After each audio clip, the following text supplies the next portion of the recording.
મારી માતાએ મળતા સમયે મને મામાને સોંપી દીધી અને કહ્યું હતું કે મારી દીકરીના લગ્ન કરાવી નાખજો. મામા મને તેના ઘરે લઈ ગયા. મામી ઘરના તમામ કામ મારા પાસે કરાવતી અને મામાને કહેતી કે મારા લગ્ન કરાવી નાખે, પરંતુ તેમને મારા લગ્ન ન કર્યા. એક દિવસ મારી તબિયત સારી ન હતી તો ડૉક્ટરે કહ્યું કે હું ગર્ભવતી છું. આ સાંભળીને મારો આત્મા કંપી ઉઠ્યો. જ્યારે મામાએ રૂમ બંધ કરીને મારી સાથે, મારું નામ સુમન છે, હું આગ્રા શહેરની રહેવાસી છું. જ્યારે હું 15 વર્ષની હતી ત્યારે મારા પિતાનું અવસાન થયું હતું. તેઓને કેન્સર બીમારી હતી.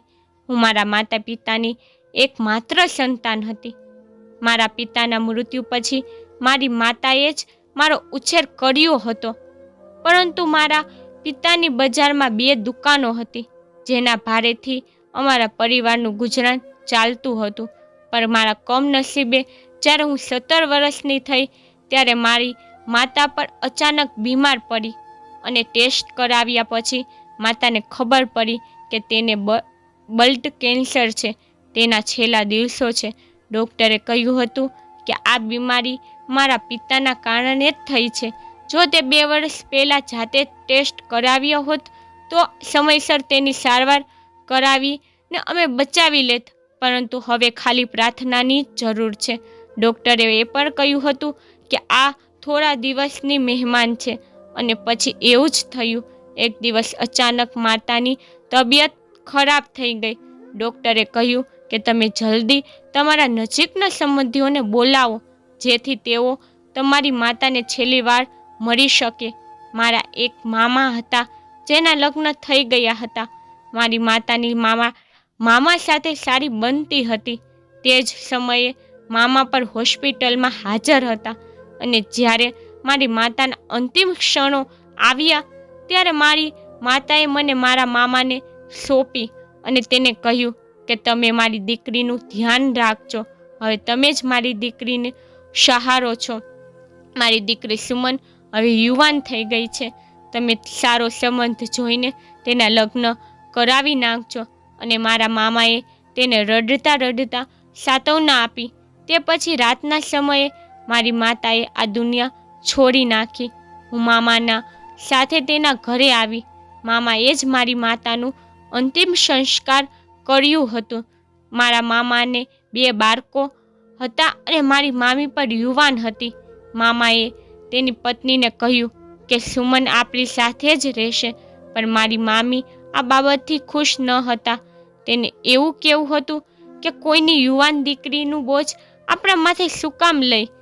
પછી મામાએ કહ્યું કે હવે હું તેને રસ્તામાં તો ન ફેંકી દઉં. તેઓએ એમ કહીને મામીને સાંત્વના આપી કે તું સુમન પાસેથી ઘરના બધું કામ કરાવજે, તે તારા દરેક કામમાં મદદ કરશે. ત્યારે મારા મામાએ મને કહ્યું કે દીકરા, આ ઘરમાં વધુ કામ નથી હોતું. આ વાત મેં તારી મામીને એટલા માટે કહી કારણ કે એ તને આ ઘરમાં રહેવા દે અને જેથી તારી સાથે કોઈ ઝઘડો ન થાય. મેં કહ્યું મામા, હું આ ઘરમાં રહીશ તો હું આખો દિવસ શું કરીશ તે સારી વાત છે, પણ જો હું કામ કરીશ તો મારો સમય પણ પસાર થશે. હું આ ઘરમાં રહેવા લાગી, પણ મારી મામી મારી પાસેથી ઘરનું બધું કામ કરાવતી અને મને ટોરા મારતી અને મારા પરનો ગુસ્સો તે મારા ઉપર જ કાઢતી. તે હંમેશા એ જ કહેતી કે તું ખૂબ જ સુંદર છોકરી છો. આજકાલ આવી છોકરીઓ આખા મહોલ્લાને તેની પાછળ કરી લે છે. હું તેની વાત પર ધ્યાન ન આપતી. ત્યાં ઘર પાસે એક ચોક હતો. ત્યાં હંમેશા યુવાન છોકરાઓ ઊભા હોતા. કોઈ સિગરેટ પીતું તો કોઈ છોકરીઓ તરફ જોઈને વાતો કરતા હોતા.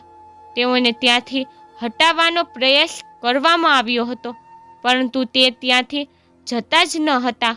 સાચું કારણ એ હતું કે આ ચોકમાં ખાણીપીણીની દુકાન પણ હતી, જેના કારણે હંમેશા ભીડ રહેતી હતી. અમારી પરેશાની એ જ હતી કે અમારું ઘર આ ચોકની સામે હતું અને અમારી બારીઓ પણ આ ચોકની સામે જ ખુલતી હતી. ગરમીમાં અમે બારીઓ ખોલતા ન હતા કારણ કે સામે કેટલાય માણસો ઊભા હોય.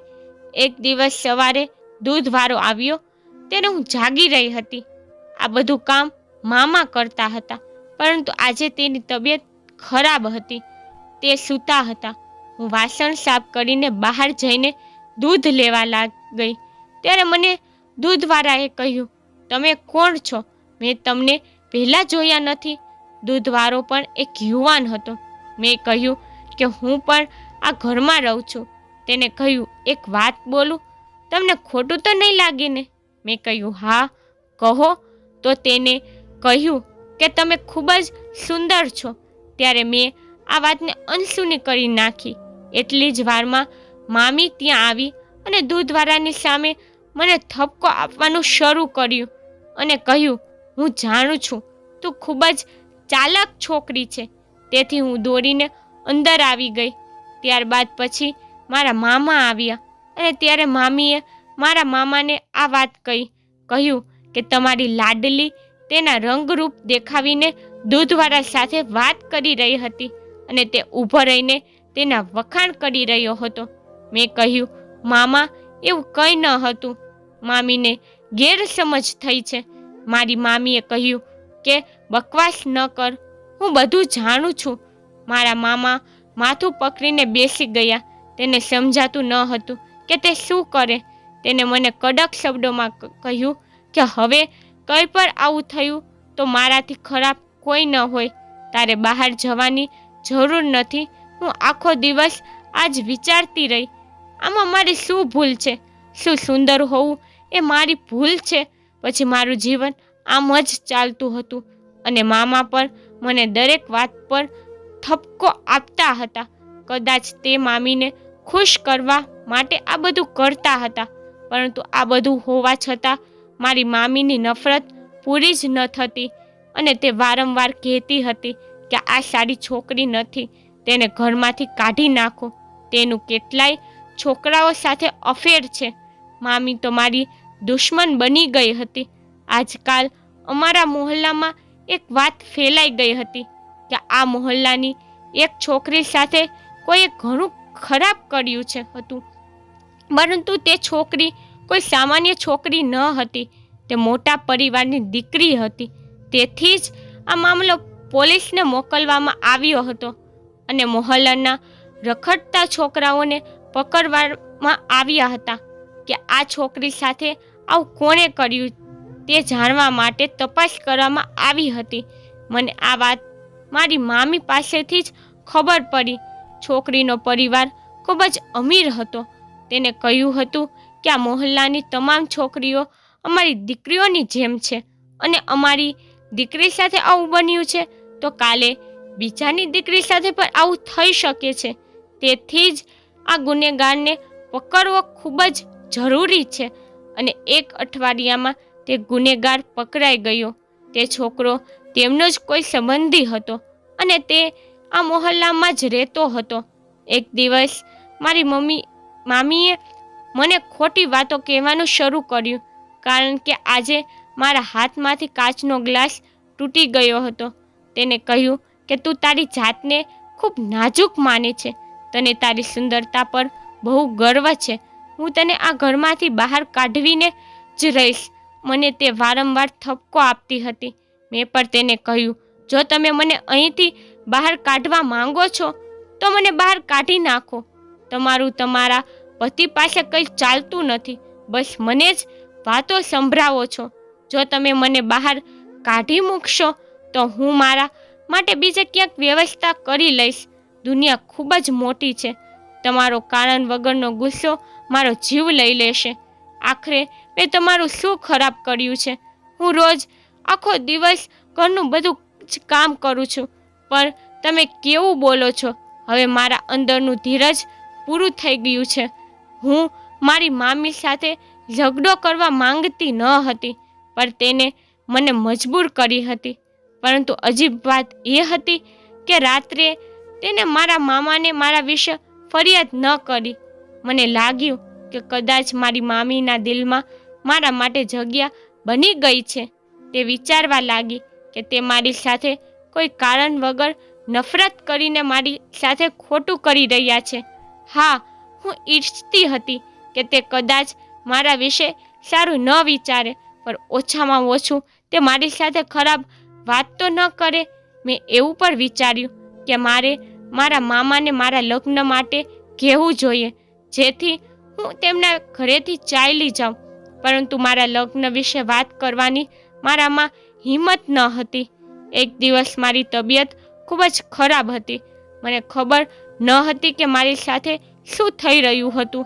મને તે દિવસે ખૂબ ઊંઘ આવી રહી હતી. હું ઊભી પણ નહોતી થઈ શકતી અને ઘરનું ઘણું કામ કરવાનું બાકી હતું. મામા પર આજનો દિવસ શહેરની બહાર ગયા હતા. મેં મામીને કહ્યું કે મારી તબિયત સારી નથી અને હજુ રાત્રિ ભોજન બનાવવાનું પણ બાકી છે. તેને કહ્યું, ઠીક છે, હું રાત્રિ ભોજન બનાવી નાખીશ અને તારા મામા પણ ઘરે નથી, તું જા અને આરામ કર, પણ સવારે વહેલી ઉઠી જજે. મેં કહ્યું, ઠીક છે. આજે હું ખૂબ જ ખુશ હતી. આ પહેલી વાર હતું કે મામીને મારા હોવાનો અહેસાસ થયો હતો. તેથી હું મારા રૂમમાં જઈને શાંતિથી સૂઈ ગઈ. મને સારી એવી ઊંઘ આવી. તેથી મારી આંખો સવારે વહેલી ખુલી અને હું ઉઠીને મારું કામ કરવા લાગી. પછી એક અઠવાડિયા પછી મારી તબિયત અચાનક બગડવા લાગી. હું સમજી શકતી ન હતી કે મારી સાથે શું થઈ રહ્યું છે. મને ખૂબ ઉલટી થતી હતી, ચક્કર પર આવી રહ્યા હતા અને હું કમજોરી અનુભવી રહી હતી. મામી આશ્ચર્યથી મારી સામે જોઈ રહ્યા હતા કે મને શું થયું છે. પણ જ્યારે મામાને આ વાતની જાણ થઈ કે મારી તબિયત ખૂબ જ ખરાબ થઈ ગઈ છે, તો તેને મામીને કહ્યું કે સુમનને ડૉક્ટર પાસે લઈ જા. પછી મારી મામી એક લેડી ડૉક્ટર પાસે મને લઈ ગઈ. જ્યારે ડૉક્ટરે ચેકઅપ કર્યું, ત્યારબાદ જે થયું તે મને ડરાવવા માટે પૂરતું હતું. આખા રસ્તે હું શાંત હતી. અમે ઘરે પહોંચ્યા કે તરત જ મારા મામાએ પૂછ્યું, શું થયું છે સુમનને? મામીએ બૂમો પાડતા કહ્યું કે તમારી લાડકી માં બનવાની છે. મને તો જ્યારથી ડૉક્ટરે કહ્યું હતું, હું ત્યારથી પરેશાન હતી કે આ કેવી રીતે બની શકે. મારે કોઈની સાથે સંબંધ ન હતો. તેમને પણ નવાઈ લાગી. હવે હું શું બોલું? મને તો ડૉક્ટરે કહી જ દીધું કે હું માતા બનવાની છું. ત્યારે હું તો ભૂતની જેમ ઊભી હતી. મામાએ મારી સામે જોયું અને કહ્યું, શું કર્યું છે તે આ? મેં કહ્યું, મેં કંઈ નથી કર્યું. પછી મામાએ મને જોરથી થપ્પડ મારી. મામીએ પણ તેને સાથ આપ્યો અને મને ઘણી બધી વાતો કહી. મારા લોહીને ગંદુ કહ્યું. ખબર નહીં કેવું કેવું મેં સાંભળ્યું. પછી દરરોજની જેમ આ દિવસ પર પસાર થઈ ગયો. મામાએ મામીને પૂછ્યું કે હવે શું કરવું છે. તેમણે કહ્યું કે હવે શું કરી શકાય. આ છોકરીએ તો આપણને ક્યાંય ન રહેવા દીધા. મારી મામીનું કહેવું હતું કે હું મારા ઘરમાં બીજા કોઈના પાપને રાખીશ નહીં. તેનું આ મહોલ્લામાં જ કોઈની સાથે અફેર હશે. તે વ્યક્તિને શોધો અને તેની સાથે આના લગ્ન કરાવી નાખી. હવે તે જ આની જવાબદારી લેશે. કાલે કોઈને આ વાતની જાણ થશે તો શું થશે? તે વ્યક્તિને ઝડપથી શોધો. મારા મામાનું કહેવું હતું કે તું બાળકોની જેમ વાત કરે છે. હવે તે છોકરો સરળતાથી ક્યાંથી મળી શકે? અને બીજું, સુમન પર કંઈ કહેવા તૈયાર નથી. ત્યારે મારી મામીએ કહ્યું કે તમે આ આખો મામલો મારા પર છોડી દો. હું થોડા દિવસોમાં તે વ્યક્તિને શોધવાનો પ્રયાસ કરીશ. મામાએ માથું પકડી રાખ્યું હતું. તેને કહેવાનું શરૂ કર્યું કે હવે હું કંઈ બોલવાનો કાબિલ ન રહ્યો. આ છોકરીએ મને બદનામ કર્યો છે. મારી મામીએ જ લોકોના ઘરે ગયા જેમની દીકરીની સાથે ખરાબ થયું હતું. તેઓએ ગુનેગારને પકડી લીધો હતો. મારી મામીએ તેની સામે આ બધું સમજાવ્યું અને કહ્યું, અને મેં ખૂબ જ પરેશાન છીએ. તમે જેવી રીતે પોલીસના મદદથી તમારી દીકરીના ગુનેગારને પકડ્યો છે, અમારા પર દયા કરો, અમારી મદદ કરો, જેથી અમે પણ સુમનને તે વ્યક્તિ સાથે મોકલી દઈએ. તે લોકો પર આવા મામલાઓને સમજતા હતા, કારણ કે તેમની સાથે પણ આવી જ ઘટનાઓ બની હતી. તેમણે કહ્યું કે અમે પહેલાં જેવી વ્યવસ્થા કરી હતી તે એવું જ પાછું કરીશું. તમે ચિંતા ના કરો, અમે તમારી મજબૂરી સમજી શકીએ છીએ, કારણ કે અમારી સાથે પણ આવું જ થયું છે. પછી મામીએ મામાને કહ્યું, તે લોકો આપણી સાથે છે. મામાએ કહ્યું કે આ રીતે તો આખા મોહલ્લાને ખબર પડી જશે આ તે શું કર્યું. મામીએ કહ્યું, ખબર પડી જાય તો પડવા દો, મને કાંઈ વાંધો નથી. અને આખા મોહલ્લાને ખબર છે કે આ છોકરી આપણી દીકરી નથી. તેને તો પોતાના મૃત પિતાના સન્માનને કલંકિત કર્યું છે. મારી હાલત બહુ ખરાબ હતી. મારા પર હાથ પર ઉપાડતા હતા. આખા મોહલ્લાના રખડતા છોકરાઓ ફરી એકવાર પોલીસના હાથે ઝડપાઈ ગયા.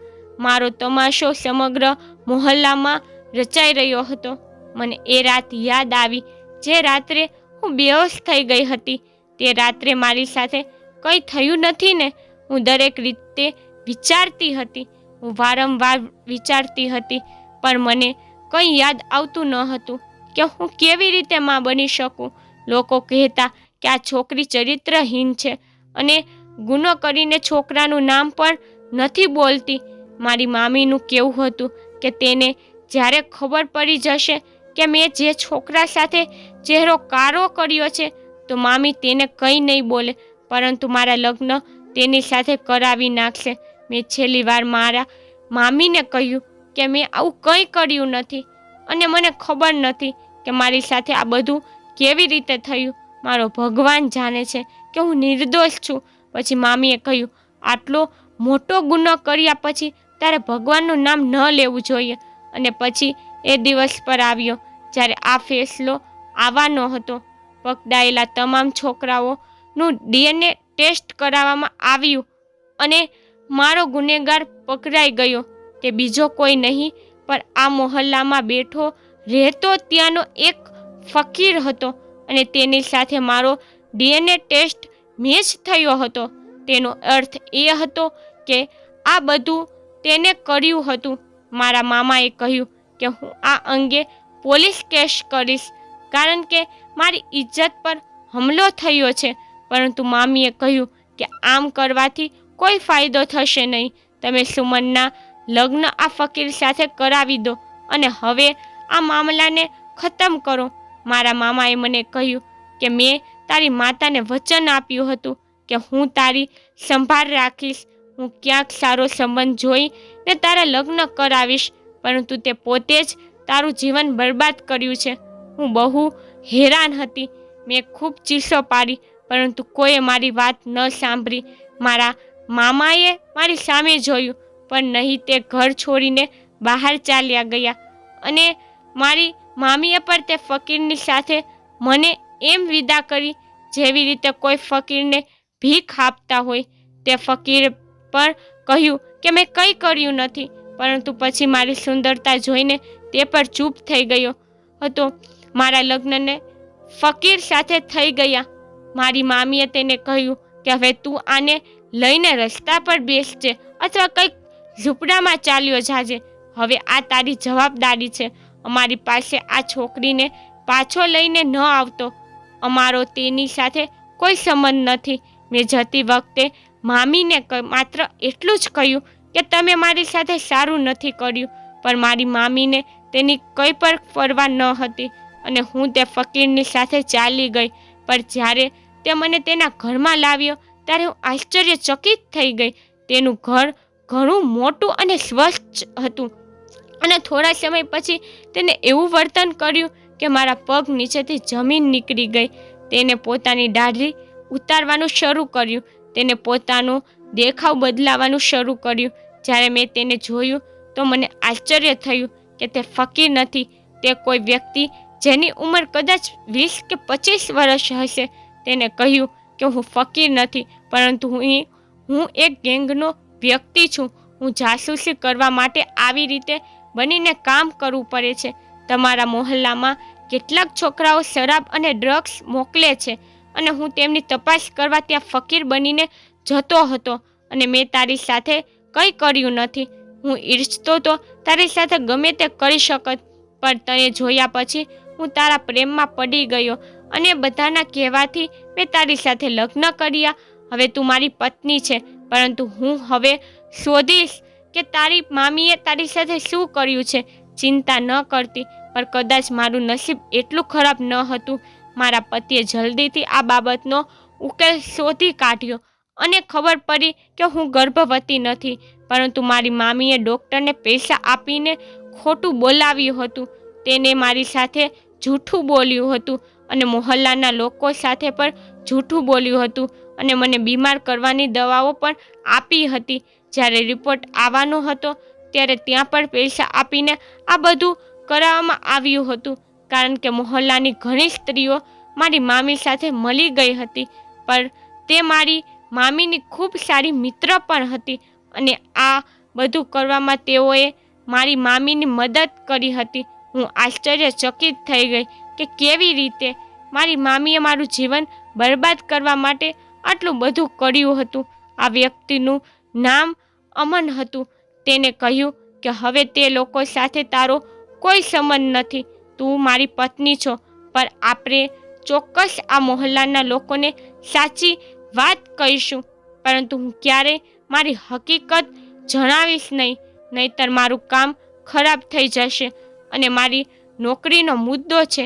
હું તેના વિશે બધું સમજી ગઈ હતી અને અત્યારે અમારી વચ્ચે કોઈ સંબંધ ન હતો, પણ ધીરે ધીરે અમે એકબીજાની નજીક આવવા લાગ્યા અને અમે એકબીજાને ઇજ્જત આપવા લાગ્યા. પછી અમે અમારી જીવનની શરૂઆત કરી હતી. ભગવાને મને 2 જુડવા પુત્રો આપ્યા હતા અને હવે તે 4-5 વર્ષના છે. પછી એક દિવસ મારા પતિએ મને કહ્યું કે તારા મામાનું અવસાન થયું છે અને તારી મામી ખૂબ જ બીમાર છે. તેની સંભાળ રાખવાવાળું કોઈ નથી.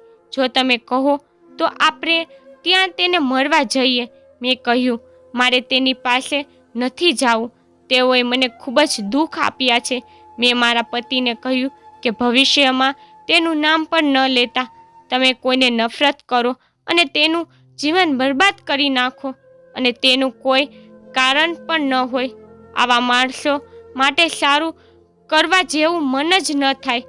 પણ મારા પતિ કહે છે કે તારા મામીના 2 બાળકો છે અને તારી મામી પણ ઘણી બીમાર છે.